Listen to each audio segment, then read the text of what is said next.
पनवेल महानगरपालिकेमध्ये होत असलेला भ्रष्टाचार ह्यो कसा रोखता येईल याच्यासाठी आम्ही एकत्रित झालेलो. अंतिम चर्चा सुरू आहेत महाविकास आघाडीच्या. त्याच्यामध्ये जवळपास सर्वच प्रभागांचा प्रश्न उमेदवारीबाबतचा सुटलेला आहे. फक्त प्रभाग क्रमांक 1 आणि 3चा तिढा म्हणजे अजून सुटलेला नाही. ही गोष्ट खरी आहे का?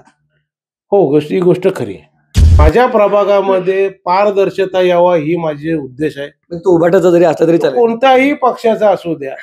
मी म्हटलंच नाही. आज जर त्यांना जर माहिती असतं का तो उबाडाचा आहे का ते हरीशने केलंय, मग त्याही का गुन्हा दाखल केला नाही? आणि मी का कोणाचं नाव घेत नाही का त्यांची पात्रता नाहीये. आज लक्षात पडलेल्या लोकांच्या बद्दल मी कधी बोलत नाही. हायकोर्टने न्यायालय याचिका दाखल करून घेतली आणि मी एखादी बातमी एखादा विषय मांडतो कागदाशिवाय कधी आजपर्यंत मानत नाही. जवळजवळ लोकांचं याचिका दाखल होत होत्या, पण बरेचशा लोकांचं न्यायालयाने फेटाळून लावल्या. माझी का फेटाळली नाही? नमस्कार, मी सागर राजे. प्रभात पर्व न्यूजवर आपलं सर्वांचं स्वागत करतो. आगामी पनवेल महानगरपालिकेच्या निवडणुका जाहीर झालेल्या आहेत आणि याच पार्श्वभूमीवर आपण माजी नगरसेवक अरविंद म्हात्रे यांच्याशी संवाद साधणार आहोत. अरविंदजी, आपलं स्वागत आहे प्रभात पर्व न्यूजमध्ये. नमस्कार. महानगरपालिकेच्या निवडणुका जाहीर झालेल्या आहेत. आपण मागे देखील ही निवडणूक लढवून जिंकलेल्या आहेत. आता पुन्हा एकदा आपण प्रभाग क्रमांक 2 मधून ही निवडणूक लढणार आहात अशी माहिती मिळालेली आहे. एकंदरीतच पक्षाच्या बाबतीत सध्या अंतिम टप्प्यामध्ये सगळ्या महाविकास आघाडीच्या घडामोडी सुरू आहेत. म्हणजे महायुती महाविकास आघाडी होईल की न होईल तो भागवेगळा, परंतु जवळपास या सगळ्या गोष्टीचा अंतिम टप्पा सुरू आहे. तुम्ही या सगळ्या प्रक्रियेमध्ये आहात का? आणि प्रभाग क्रमांक 2 मधून आपण जी निवडणूक लढवणार आहात त्याच्यामध्ये नक्की कशी स्ट्रॅटेजी असणार आहे? आमचं ठरलेलं आहे का काँग्रेसला किती द्यायचे, शिवसेनेला किती द्यायचे, मनसेला किती द्यायचे, या सर्व पद्धतीने आमचे उमेदवारांची आजच म्हणजे आत्ताच अंतिम यादी झालेलं आहे. म्हणजे सूत्रांची माहिती आहे त्याप्रमाणे आमचं ठरलेलं आहे. आणि अशा पद्धतीने आता आम्ही उद्या परवा जाहीर करून 23 तारखेला आम्ही अर्ज दाखल करण्याचं आम्ही निश्चित केलेलं आहे. या मुद्द्यावर आपल्याला यायचंच आहे. तत्पूर्वी एक महत्वाचा जो मुद्दा अरविंद म्हात्रे यांनी उचलला होता तो म्हणजे दुबार नावं असलेलं जे प्रकरण आहे. तोंडरे गावातील 268 मते ही कशा रीतीने त्याच्यामध्ये बोगस आहेत किंवा दुबार आहेत, त्यांचा बापच एकच आहे असा खूप मोठा आरोप केला होता आणि त्यानंतर ती बातमी अगदी संपूर्ण राज्यामध्ये व्हायरल झाली होती. आता त्याच बाबतीत त्यांनी उच्च न्यायालयामध्ये देखील याचिका दाखल केली. ते काय प्रकरण ते आपल्याला जाणून घ्यायचं. काय झालेलं मला सांगा अगोदर.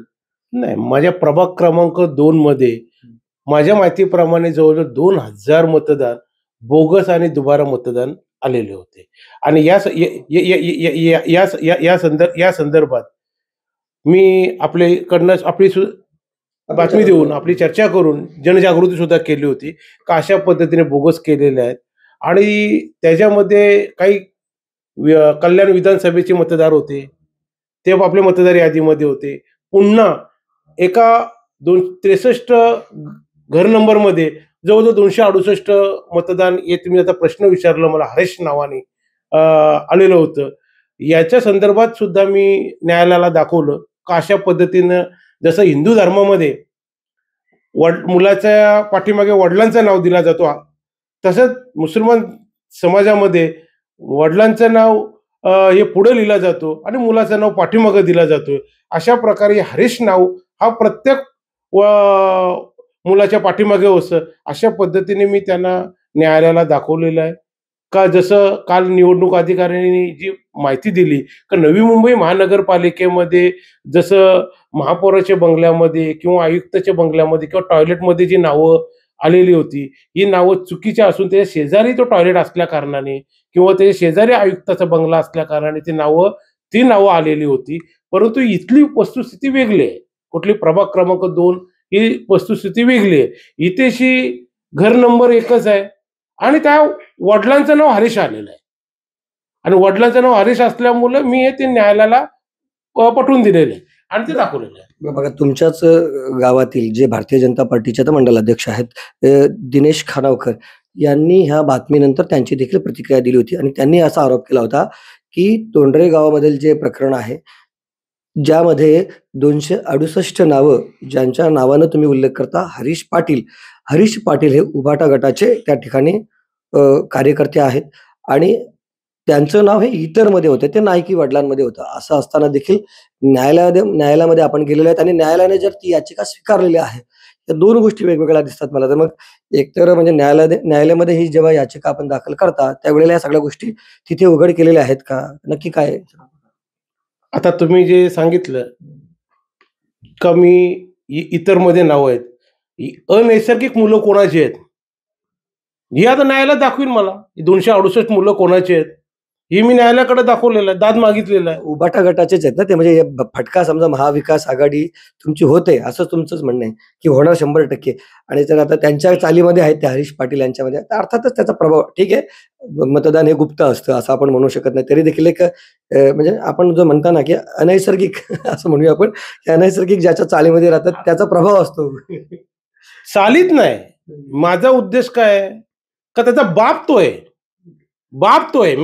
268चा बाप तो आहे. आणि तुम्ही सांगतात कोणत्या पक्षाचा आहे? मला माझ्या प्रभागामध्ये पारदर्शकता यावा ही माझे उद्देश आहे. पण तो उबाटाचा जरी असला तरी तो चालेल. कोणताही पक्षाचा असू द्या. मी म्हटलंच नाही. आज जर त्यांना जर माहिती असतं का तो उबाडाचा आहे, का ते हरीशने केलंय, मग त्याही का गुन्हा दाखल केला नाही? त्याही का हरकती घेतल्या नाहीयेत? हे चुकीचं बोलतात आणि मी का कोणाचं नाव घेत नाही, का त्यांची पात्रता नाहीये. आलं लक्षात? पडलेल्या लोकांच्या बद्दल मी कधी बोलत नाही. मी ज्या व्यक्तीशी बोलतो का त्या व्यक्तीची पात्रता असेल तरी समोर 1 to 1 बोलावं कुठल्याही विषयावर. पण न्यायालयीन प्रक्रिया खूप म्हणजे दीर्घकाल चालणारी, क्लिष्ट असते.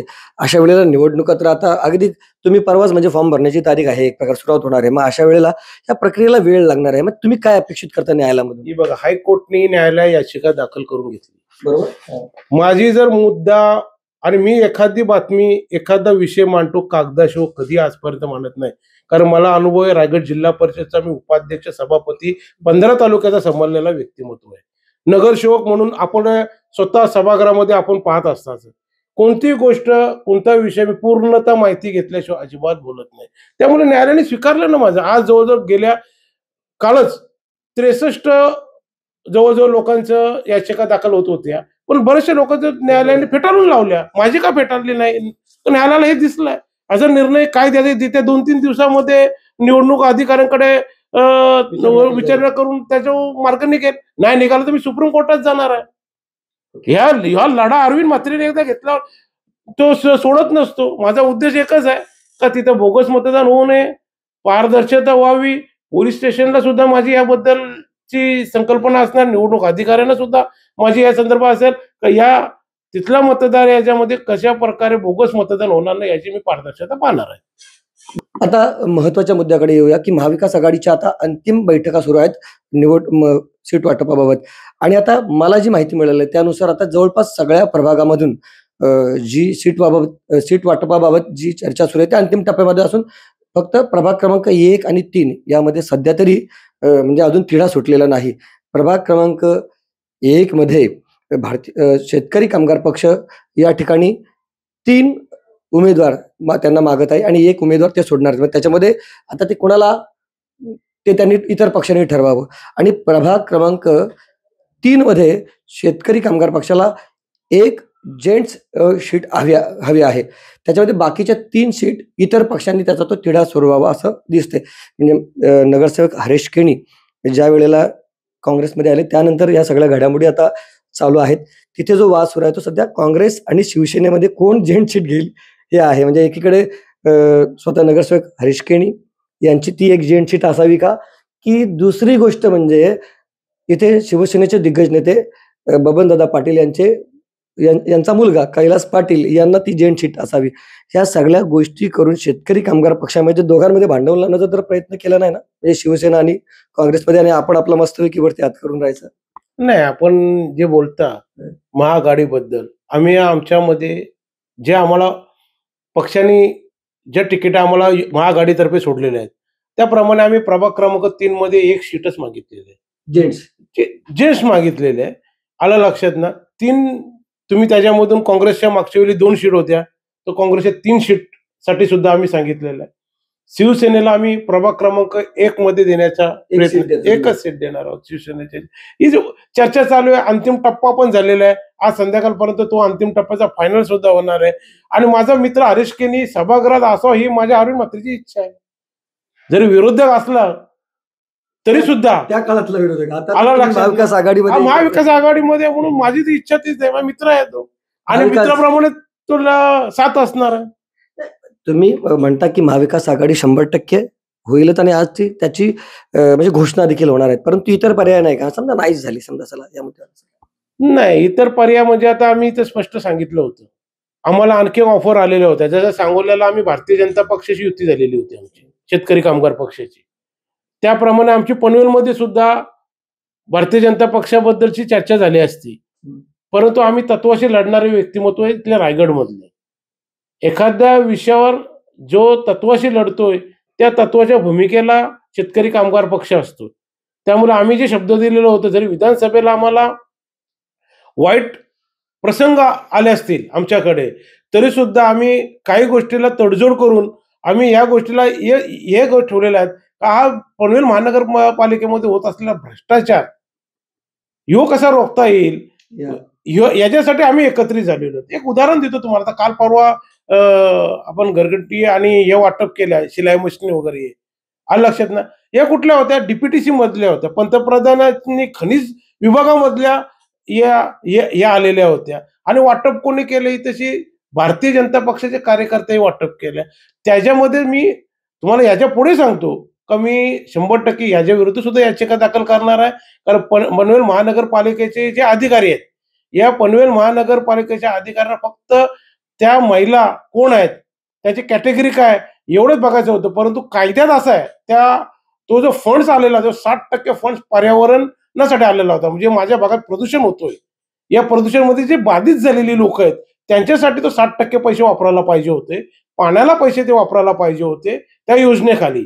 आणि ते 40% योजना ही इतर याच्यासाठी होती. ते कोण इतर होते का ज्या महिला वंचित म्हणजे त्यांना काय सक्षम करण्यामध्ये कशासाठी सक्षम करण तर त्यांचं एखादं पुनर्वसन झालं असेल, महिलांचं एखादं बाल याच्यामध्ये झालेलं असेल, तर ह्या महिलांना ते रोजगार द्यावा म्हणून याच्यामध्ये हे होतं. त्याचा उद्देश ठेवून हे भलतेच लोकांना दिले, जो माझा कार्यकर्ता आहे त्यांनाच दिले. खरोखर जो अपेक्षित होते अशा महिलांना दिलं असतं तर आनंदाची गोष्ट होती. परंतु ते न करता परस्पर भारतीय जनता पक्षाच्या कार्यकर्त्यांनी येऊन वाटप केलेत. ह्या संदर्भात मी पूर्ण डिटेल्स माहिती घेतलेली आहेत. माझा पत्रव्यवहार झालेला आहे. लवकर तुम्हाला कळेल याच्यावर मी माझी याचिका असेल. ही गोष्ट देखील नंतर आपल्याला निश्चितच माहिती घ्यायची आहे. तर शेवटचाच प्रश्न आहे की महानगरपालिकेच्या निवडणुकीच्या पार्श्वभूमीवर ज्या अंतिम चर्चा सुरू आहेत महाविकास आघाडीच्या, त्याच्यामध्ये जवळपास सर्वच प्रभागांचा प्रश्न उमेदवारीबाबतचा सुटलेला आहे. फक्त प्रभाग क्रमांक 1 आणि 3चा तिढा म्हणजे अजून सुटलेला नाही. ही गोष्ट खरी आहे का? हो, ही गोष्ट खरी आहे. याच्याबद्दल नकारता येत नाहीये. कारण असं आहे, हरीशजी केनी हे आत्ताच भारतीय जनता पक्षामधून काँग्रेसमध्ये आलेले आहेत आणि त्यांची अपेक्षा आहे का मी सुद्धा माझ्या मतदारसंघामध्ये जास्तीत जास्त उमेदवार कसे मिळतील असा त्याचा प्रयत्न चालू आहे. परंतु इथंची वस्तुस्थिती पाहिली 1, 2, 3 मध्ये शेतकरी कामगार पक्षाचा प्रभाव पूर्वीपासून आहे. तुम्ही जर 2014चं इलेक्शन विधानसभेचं बघितलं, 2019 विधानसभेचं पाहिलं, अनेक निवडणुका पाहिल्या, तर याच्यामध्ये शेतकरी कामगार पक्षाला 1, 2, 3 मध्ये मतदान चांगल्या प्रकारे होत असतो. त्याच्यामुळे आम्ही दावेदार मानतो की शेतकरी कामगार पक्ष आणि शिवसेना ही एकत्र पद्धतीने लढली तर चांगल्या पद्धतीने तिथेशी 1 आणि 3 मध्ये मतदान होईल हा उद्देश ठेवून आम्ही एकमेकांशी तडजोड करत आहोत. आणि प्रभाग क्रमांक 2 मध्ये संपूर्ण ज्या आहेत म्हणजे सीट आहेत ते शेतकरी कामगार पक्षाचे आहेत. चारही उमेदवार. हो, चारही उमेदवार शेतकरी कामगार पक्षाचे लढतील ना असणार. फायनल झालेला अंतिम निर्णय झाले. तर हे होते अरविंद म्हात्रे. त्यांच्याशी चर्चा केल्यानंतर त्यांचा जो महत्वाचा मुद्दा आहे की निवडणुकीमध्ये जे बोगस मतदान होतं त्याविषयीचा त्यांचा जो आरोप आहे त्याविषयी त्यांनी याचिका दाखल केलेली आहे आणि त्यांना खात्री आहे की लवकरच या बाबतीत न्यायालय निवडणूक निर्णय अधिकाऱ्यांकडनं या सगळ्या बाबतीत माहिती घेऊन योग्य तो निर्णय देईल. त्याला खूप काही वेळ राहिलेला नाही, एक महत्वाची गोष्ट. दुसरी महत्वाची गोष्ट या ठिकाणी आपल्याला माहिती झालेली आहे की महाविकास आघाडीचा जो तिढा आहे सीट वाटपाचा तो जवळपास म्हणजे आता अंतिम टप्प्यामध्ये आहे. सर्व प्रभागामधील कोणते सीट वाटप करण्यात येतील याबाबत त्यांचं एकमत झालेलं आहे. फक्त प्रभाग क्रमांक 1 आणि 3 मध्ये अजून देखील तिढा सुटलेला नाही. ते ज्या प्रभागामधून लढणार आहेत त्याच्यामध्ये प्रभाग क्रमांक 2 हा असून त्यामध्ये संपूर्ण जे उमेदवार आहेत ते शेतकरी कामगार पक्षाचे असणार आहेत. हे देखील फायनल झालेले आहे. ही सगळी चर्चा आपण ऐकलेली आहे. वेळोवेळी या निवडणुकीच्या अपडेट आपण आपल्याला देणार आहोत. ही चर्चा ऐकल्यानंतर तुम्हाला काय वाटतं त्याबाबतची तुमची प्रतिक्रिया अवश्य नोंदवा. व्हिडिओ जर्नलिस्ट यासिन खानसह सागर राजे, प्रभात पर्व न्यूज करता नावडे. धन्यवाद.